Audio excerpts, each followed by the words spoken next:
Hello, I'm Jim Sullivan, and welcome to Boston Rock Talk, a music and interview show that we do here in the Boston area. Today, our guests are Ride, or two members of Ride, Andy Bell and Mark Gardner. Welcome, guys. Hi, Jim. Before we start the formal interview, I'd like to pass on a howdy from the Verve guitarist Nick McCabe, who was talking to him last night. And he said, please say hi, and they probably remember me from puking outside the van on the tour when they opened for you. We actually had them on tour very early on in their career when they were still called The Verve. Yeah. We were promoting our second album, and a friend of mine had a demo tape by The Verve and gave it to us. It was Steve Sutherland's, right? I think you might have given it, actually. Yeah, maybe, yeah. And we just said, yeah, we need them on tour with us. They were great. And, He'd also like to say he's been sober since 2009, but he does remember that hey, incident. Nick. It's good to hear from you. Now, you guys, we haven't heard from, I guess, for quite a while. You existed primarily, I think, from 1988 to 1996, if I'm not mistaken. So the obvious place to start is, why now? Why are you back together?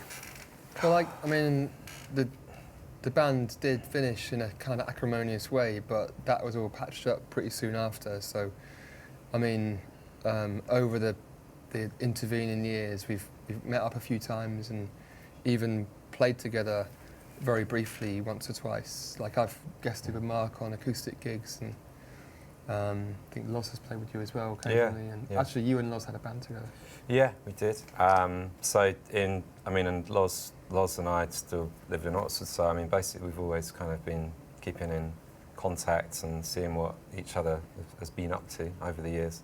And I guess to answer the question, why now? It's good timing, really. I mean, we've all kept on, apart from Steve, who went to get a real job, we've all kept on playing in bands and doing, like, you know, music work and production and all that kind of thing. So just over the last few years, I guess we've been getting a bit more pressure from a lot of sides to, you know, you guys should really reform and do some shows. And this was the time when I think the timing was all right, finally. Yeah. Did you have any fear that the audience that you once have might have forgotten about you? I think you kind of, unless you live in a total hole in the ground, you're very aware these days through social media that it's wanted and that people are still really, you know, I mean, I had to answer that question for 10 years all the time, and I could never answer it. You know, will Ride ever play again? So I think you know, you're very aware that people are still there and that they kind of wanted this, and it certainly played a part in making it happen as well. I've got to say, I thought they were mainly being polite until we got on stage for the first time, and I could see the emotion that people were feeling that were, you know, watching the gig, you know. So, I've had a bit of a wake-up call, actually. It's been amazing to see the reaction we've got at the shows. Yeah. I was going through YouTube the other night, listening and looking at your songs and some of the comments under them, and some of the comments were of the effect, obviously, from people in their 20s, were sort of like, my God, I can't believe this band. These guys are so great. Yeah. Why had I never heard of them? And, well, of course, they weren't maybe born when you first existed, but I mean, there's such an afterlife, obviously, through Spotify, through YouTube, whatever. I'm sure that helps that sort of legend, if you will. It must have helped, like, being able to get access to this music on the computer with such ease. I mean, I spent most of the 90s and the noughties, whatever you call them, touring around the world, buying DVDs and VHS cassettes of music, you know, and then that whole collection is just worthless now because YouTube came out. I have the same collection you have, yes. Yeah, and now you can just get anything anywhere, you know, you can find anything, and the same with records and CDs and all these things that were almost like a badge of honor. Well, I've got this. Well, anyone can have that now. Yeah, now, right, yeah. Does it matter? There was, I was reading the press notes about you getting back together, and I mean, one of the things you're doing is promoting the 25th year of your first album, Nowhere, right? And I think in the notes talking about it, one of you was saying, I think you're quoting David Crosby and saying your first band is your first love. Yeah. And can you talk about that a little bit? I mean, how did that come into play? Yeah, I mean, that was a quote that I read in the liner notes for the Birds box set that came out while we were all playing together. So we all had this box set. And I remember reading it and thinking at the time, that's a kind of cool quote. And then now it's proved to be kind of true, I guess, in a way. You know, once you're in a few bands, you do think back to your first one, and it has a special magic to it. Yeah. Because, and of course, at the time when you're in your first one, that's all you know about. So you have no kind of objectivity. It's just like that's all you know. And it's not until then, years later, when you've been playing in lots of different things that. Well, for me anyway, I always just felt that something was missing. It's great collaborations are great. I've really been a great time through that period, but it's until you get back in the room with those people and it's like, oh yeah, that's what it is. There was one other quote you guys used, which I thought was terrific. Before we move on, I was just thinking about David Crosby, because that's the quote from him means a lot, because he was and he was a bit of a brat in the Byrds. A bit of a troublemaker, and kind of, I think the Byrds dynamic was, in a way, they were all young, immature kids, a bit like Ride in a way. And I don't know, I definitely felt there was a thing there which was definitely a relation to us, because our band just sort of exploded after just a few years. And I always felt the Byrds story was a bit like that. It was a bit random. There was no one really like controlling the ship with the Byrds. They were like, members were going here, members were going there. Crosby wanted to be in Jefferson Airplane 1 minute and solo the next, and then he wanted, it was all a free-for-all.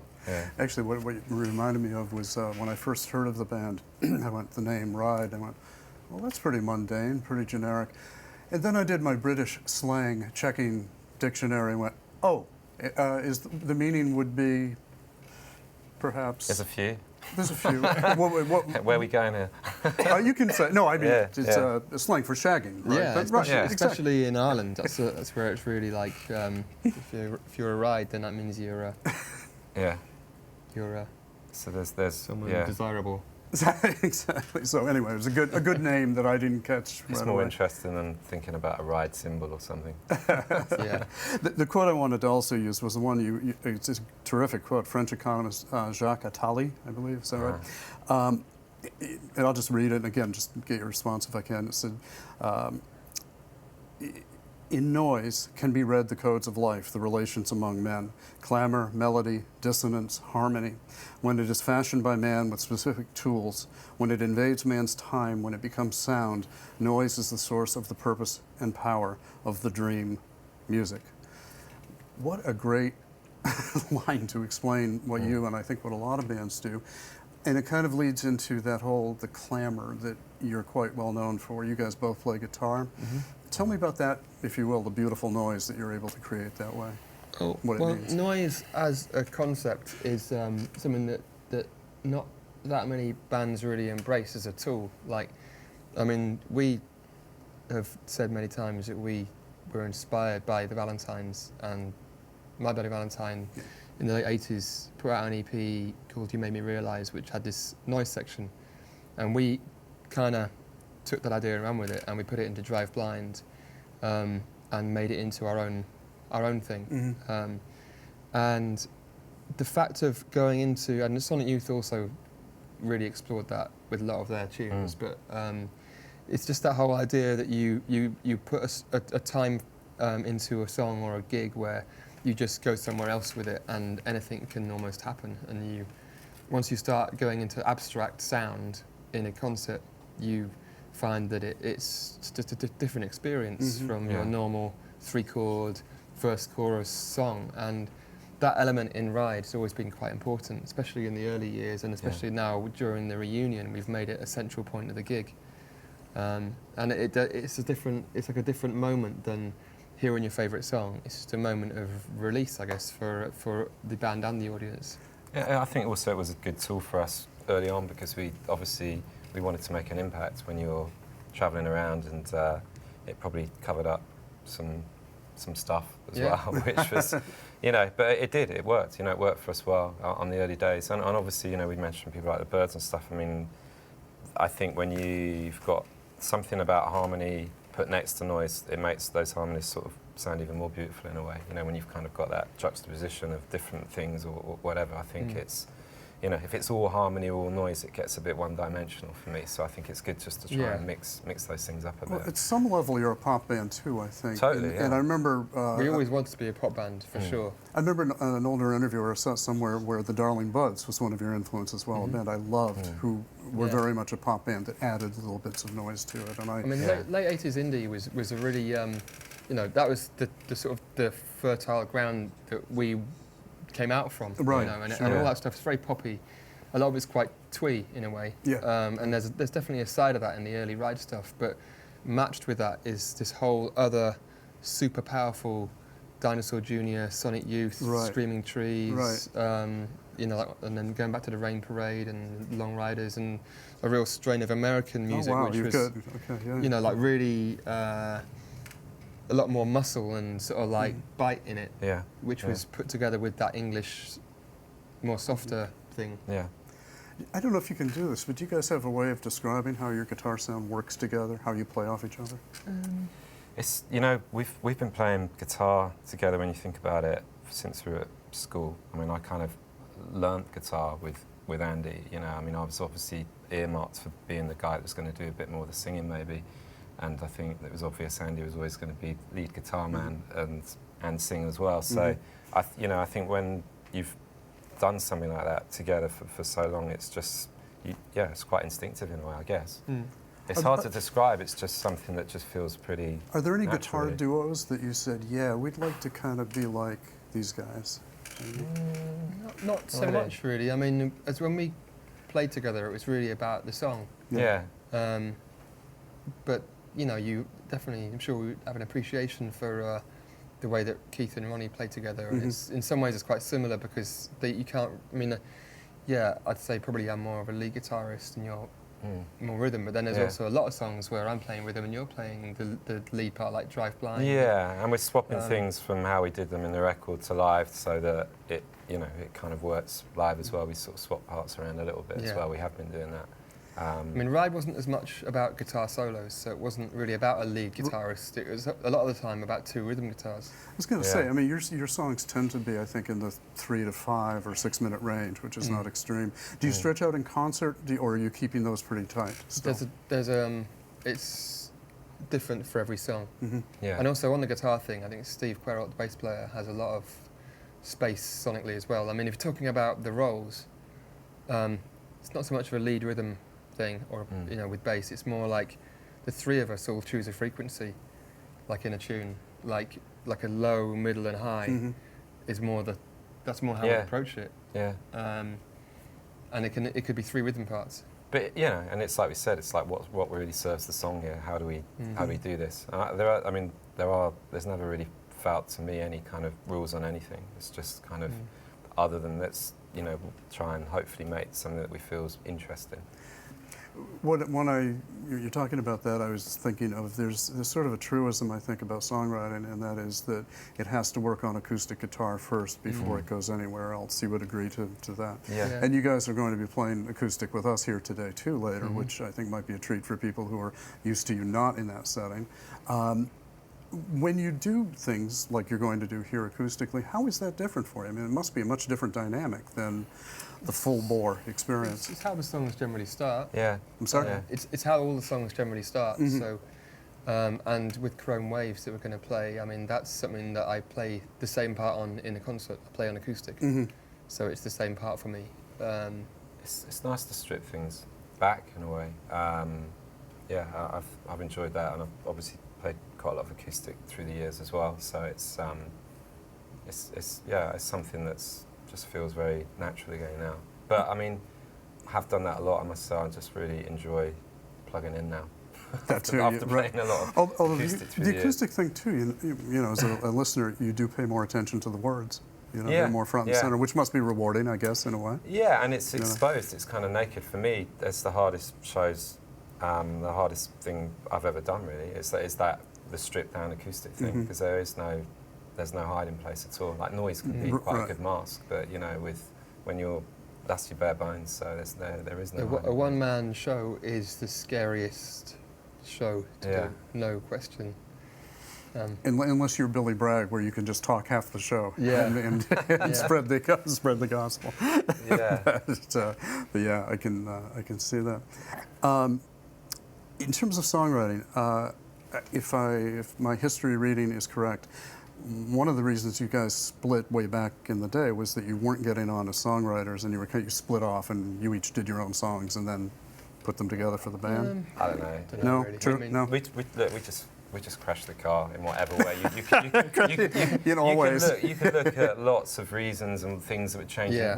We've just always, we're very passionate about what we do, and we're just trying through that time just to keep creating great songs, you know, that would match what we did. You know, the early part was a rapid sort of rise, I guess. So you just try and keep it going in whichever way you can. And you know, we never have one way of doing things. I think, you know, there's never kind of like, oh, this is how we should write and do things. It was always kind of random, and it just naturally came after a period where for once we'd had a break. So I think some of the writing had started more individually, you know, with me at home or Andy at home or whatever. But you know, for me, it's however it works, it works, and there isn't a rule to it, and we just bring in what we bring into the room, and then that's really when it all kind of comes together, I think. Begs the question: are you working on material now? Do you have a new record in the cards? If we do, it would be definitely going back to the first model of like jamming around and trying to collaborate on sounds and jams and fashion them towards songs, rather than the later thing where you're bringing in an individually fully formed song. Yeah, which is the nice thing with the benefit of hindsight. You can actually now, which contradicts what I was saying earlier a bit, but you can go, hey, that way that we worked during that album would be great to sort of recreate that way of working again. I suppose, I mean, you do always come in with words and music that you might have done on your own, but it's all about being open to how the rest of the guys take that and play with it and letting it go where it wants to go. Yeah. So it's just got to happen naturally. To answer the question, we haven't done anything yet, and we may or may not do it, but we've got to finish this tour first. I was going to say, does writing come to you while you're on tour, or are you so focused on what you're doing on tour that's out of the mix? Touring's been pretty full on again. Yeah, just I to mean, be back on a bus, you think, oh, we're going to have this time to maybe do things like that, but actually, in reality, you don't. I mean, we're not so fresh straight out. I still feel like I'm in Cleveland, to be honest with you. It's like, we were there last night, and in a matter of hours, we wake up in Boston, so it's not... Well, it's a perfect Spinal Tap moment tonight when you're in Boston to say hello Cleveland, isn't it? Yeah, exactly. I don't see how bands can cancel resist the show because it's not a big college town. Yeah, That's exactly right. that. That's right. Exactly. Yeah. Are you getting a good response here? I mean, this is the last date of your tour. It's been amazing. Yeah, to be honest with you, I mean, this whole year, I've sort of someone that anytime you have expectations, it never seems to match up. So I totally have very little expectations on anything anymore in life. But I've been totally overwhelmed and pleasantly surprised by this whole year. It's been incredible. What's the major difference between touring when you're, say, in your mid-20s and when you're in your mid-40s? What are the changes that you've noticed? We're men now, rather than boys. I think you just, not so bratty. You grow up and you kind of maybe have a bit more of an understanding about what the gig is supposed to be. What's important and what people want to hear, how to deliver that, how to keep it fresh for yourself as well. I mean, seeing a ride gig now, the set list is definitely going to be a lot better than it was when we were going first time round. I mean, we were, especially towards the end, we'd only play what we felt like that night, and we left off a lot of big ones because we were sort of like petulant about it. It was like, no, we're not going to play Vapor Trail anymore. I was going to say, did you ever leave Vapor Trail off? Yeah, Vapor Trail was left out from about 1992 onwards. It was disappeared from the set list and never came back. Now we just take a more measured view and just pick a set list for the night that has enough of the real classics, but also usually we try and put in a couple of things people might not expect. Like last night we played a song we've never played before called Tongue Tied, which was recorded for Going Blank Again, but only really came out on a what was it, a box set or something, wasn't it? Like a box set of unreleased, like an unreleased CD on a box set thing that came out. So that would have been for the hardcore fans only. I'm sure most of the audience didn't know what it was. No. What reminds me, there was a line in Lou Reed's song, the Velvet song Sweet Jane, where it's talking about an actor, and the line is about anyone who ever played a part, they wouldn't turn around to hate it. Yeah. would they? And I sometimes wonder that about musicians who've written a song, maybe a great song, but at some point it's lost its meaning, it becomes obligatory. Yeah. Was that what Vapor Trails had become for you, do you think?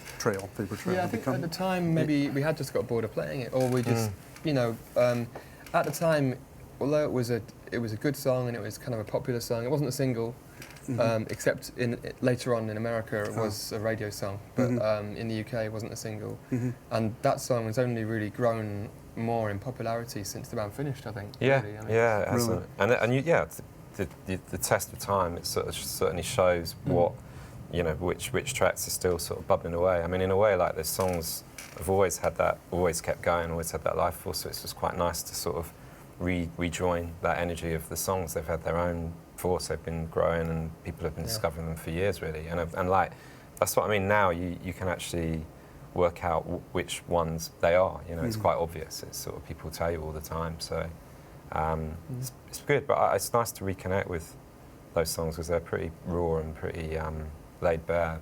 You know, when they were written. So lyric-wise, there's a lot of rawness in there that is kind of good. It's kind of educational as a 45-year-old man to go back and read lyrics you wrote at 18 and go out and sing them every night. And you know, a little part of you remembers that person. yeah, you know. definitely. Do you ever go, oh God, how could I have been so Yeah. fill in the blank? Look, it's like teenage angst. That's what it is. Yeah, right. You have to own it. You know, you have to. But equally, as much as it is teenage angst, it connects with people. You know, those are the ones that have the most cringe factor. You know, they're the ones that everyone seems to appreciate the most in a way. So you have to, like, make peace with that. Well, we're going to wrap up the interview part of this now. You guys are going to play some music. Any of the songs you're planning on playing for us have any cringe factor in it, or are we happy with all these? I think we're good to go. I use that in an affectionate way. I know. You want to just tell us what you're going to be playing here? So we're going to start with a song called Chrome Waves, which was from the Going Blank Again album. Then In a Different Place, which is from Nowhere. And then onto a song that we haven't been playing so much live, but I think it's great on acoustic. It's a song called Time to Time, which was from the Carnival of Light album. And then we're finishing with Vapor Trail from Nowhere. Very good. All right. Gentlemen, thank you very much. And say thank you for watching Boston Rock Talk. I'm Jim Sullivan. We've been here with Mark and Andy from Ride. And play us out, guys. Nice having you on the show. Thanks. Thanks very much. Thanks.